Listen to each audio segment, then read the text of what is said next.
Rewmi 24 TV. Bismillah dal leen ak jàmm ci xibaar jeudi 16 mai 2024 Cheikh Bara Ndiaye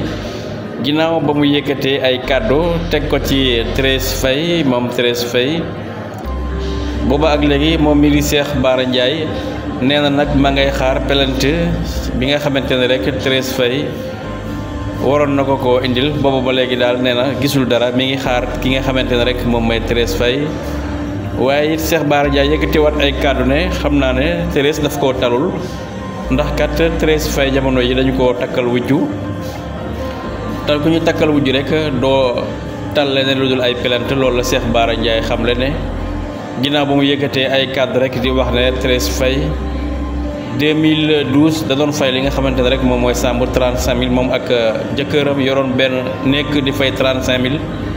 2012 ba 2024 Thérèse Faye yor fi alal ju bari war na wax fu mu ko jëlee loolee waraloon Thérèse Faye di wax ne bu fekkee ne Cheikh Bara Ndiaye guerre la bëgg dina ko am mu mel ne boobu ak léegi Cheikh Bara Ndiaye rek nee na moom ma ngay déglu ki nga xamante ne moom mooy Thérèse Faye waaye plainte bi daal dafa mel ne waxul la ca jëm gisu ko déggu ko waaye it moom mii di Cheikh Bara Ndiaye ma ngay xam ne moom mii di Thérèse Faye sax dañu ko takkal wujju